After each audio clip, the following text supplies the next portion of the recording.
sabe que o livro é bom, né? Acho que o irmão gostou também. A quarta dimensão do bom, chamada Ouro Escuro. E esse livro traz para a gente uma ideia muito interessante de como orar, de como pedir a Deus aquilo que nós desejamos realizar. Então, se você tiver, eu não sei se tem download para fazer do livro, tem. Nós Luiz está dizendo que tem, então é capaz de você baixar o livro e o PDF para fazer a leitura, é isso? Então, vale a pena você baixar o livro, qualquer orientação, peça ao pastor Luiz que ele diz como fazer ou faz e abençoa a sua vida. Então, você tem esse livro. Você vai filtrar, porque tem algumas coisas que precisa filtrar, mas 90% da leitura do livro traz aprendizado com relação à vida de oração do crente. O crente precisa ter vida de oração de qualidade. Sabe por quê? Porque o céu não faz outra coisa a não ser responder orações. Podemos repetir isso?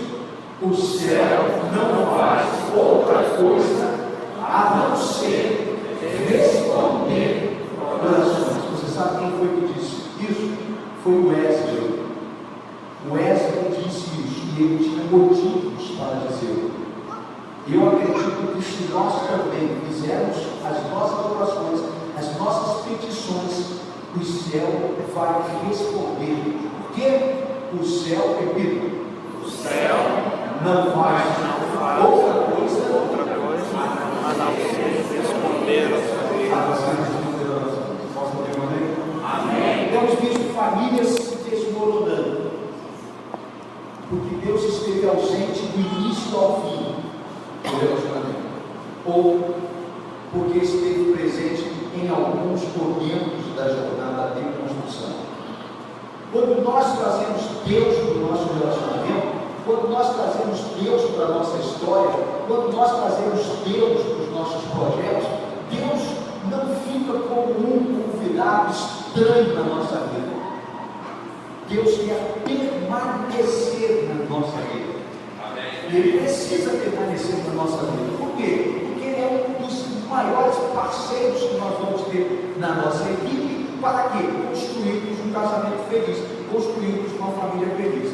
A outra razão bíblica que nos incentiva a convidar Deus para ser parceiro, nosso parceiro na construção, é o que Ele faz, é porque o que Ele faz permanece para sempre. Veja o Salmo 125, versículo 1. O que está escrito no Salmo 125, versículo 1? Ele está escrito lá, Salmo 125, versículo 1. Quem está lendo? Foi. Vamos lá. Os que confiam no Senhor são os montes Sião, que não se abalam para sempre. Então, os que confiam no Senhor são como o monte de Sião. Por quê?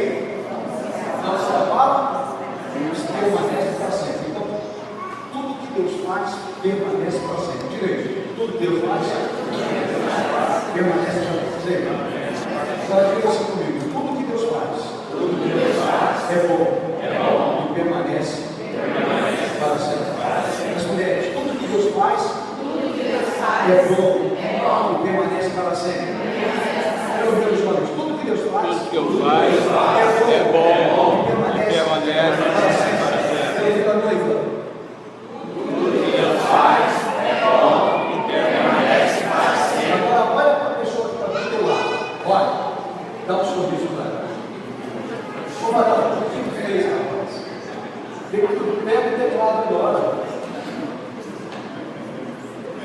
Tudo que Deus faz é bom, permanece. Isso, você está entendendo? A igreja está entendendo? A razão pela qual nós precisamos ter Deus como parceiro em tudo.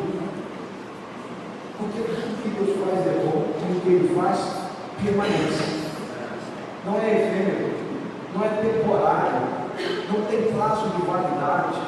Tudo que Deus faz é bom e permanece para sempre. O que o texto nos mostra? Eu queria que nós agora nos dediquéssemos no texto. Fiz uma introdução que eu queria entrar agora no texto. O que o texto nos mostra? O texto nos mostra algumas atitudes que precisamos tomar. Para quê? Para que a família vença os problemas. Então volta lá para Gênesis capítulo 21. Que agora nós vamos ver o que o texto vai nos ensinar. O que o texto nos ensina? Primeiro, você está com lápis de papel na mão, lá na igreja, eu digo assim, fecha. Todo mundo leve no culto da manhã, no culto da noite, quinta-feira, reunião de libertação, cura interior, todo mundo tem canetinha, com caneta na mão, para anotar o que o pastor vai dizer. O que o pastor vai dizer vem do coração de Deus, da boca de Deus. Né? Texto, é palavra, ou são textos e palavras que durante a semana você vai ter que ruminar. E eu sei que você que é daqui de Minas sabe muito bem o que é ruminar. Você sabe que trem é esse, né? Você conhece essa trem, né? Então, a palavra de Deus, nós temos que ruminar a palavra de Deus. Lemos a palavra, estudamos a palavra, e durante a semana a gente rumina, traz a mente, volta para o coração, fica na mente, volta para o coração, fica no coração, volta para a mente, até que essa verdade passe a fazer parte da nossa vida cotidiana. Então, primeiro, o que eu encontrei aqui nesse versículo, do 8 em diante? Olha só, Isaac cresceu e foi desmamado. Nesse dia em que o menino foi desmamado, deu a Abraão um grande banquete. Então, tanto Ismael quanto Isaac haviam sido desmamados. Abraão gostou disso, ficou feliz com isso, deu uma festa. Mas, em meio àquela festa, aconteceu um incidente. Eu já ouvi, pastor, eu não sei se chocou forte, mas eu já ouvi alguns colegas dizendo que Sara mandou Abraão mandar aquela empregada embora, porque não quis dividir os bens da família. Eu não acredito nisso. Já vi pastores renovados pregando dessa forma. Mas em leitura e releitura do texto, Deus colocou no meu coração uma coisa. Primeira coisa, olha só, o texto diz: vendo Sara, acompanha isso aí, grite se você puder. Vendo Sara que o filho de Agar, qual o nome do filho de Agar? Ismael, você sabe que foi o filho bastardo, porque não era o filho legítimo da promessa, né? Sara desobedeceu Deus. Aos 80 anos de idade, chamou Agar, achou que não podia ter isso, porque era estéril e não ia acontecer mais nada. Chama Agar, entrega Agar, que era uma escrava egípcia, a Abraão. Abraão tem uma conjunção carnal com ela, e dessa conjunção, dessa relação, vem Ismael. Deus não aceitou Ismael, porque a promessa havia de se cumprir com quem? Com Sara. A bênção era entre Abraão e Sara. Mas agora nós estamos discutindo a relação aqui entre Sara, Agar, Abraão e Isaac. Então veja só, o que o texto diz?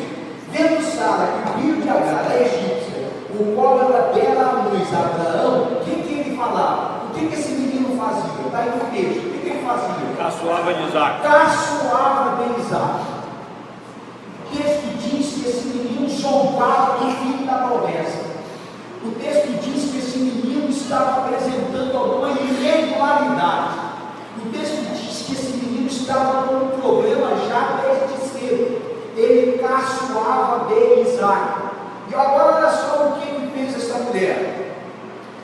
Obrigado. O que fez? Olha só o que ela fez. Disse a Abraão: rejeita essa escrava e seu filho, porque o filho dessa escrava não será herdeiro com Isaac, meu filho. O que eu percebi aqui? Eu percebi que Sara teve uma visão de futuro. Quando Sara viu aquele garoto zombando do filho da promessa, o que ela fez? Ela anteviu um problema. Ela percebeu que ali poderia acontecer alguma coisa que lá na frente não seria fácil de resolver. Então, primeira lição, o que eu aprendi com esses dois versículos desse texto? A mulher precisa ter uma visão antecipada da família. Diga comigo, a mulher precisa ter uma visão antecipada. O homem é aquele que é o sacerdote da família, né? O marido é o sacerdote da família. O marido é o provedor. Continua sendo provedor. O marido continua dando segurança para a família. Mas olha o papel da mulher. A mulher precisa ter uma visão antecipada das coisas. Como é que nós vimos lá em Provérbios 14:1? Que a mulher vê sábia edifica a casa. Então o que a mulher precisa fazer? A mulher precisa ter uma visão antecipada. Vendo Sara com o filho de Agar, a egípcia, o qual ela dera à luz a Abraão, caçoava de Isaac. O que ela viu? Ela anteviu um grande problema. Sara anteviu um conflito futuro e planejou evitar aquele problema.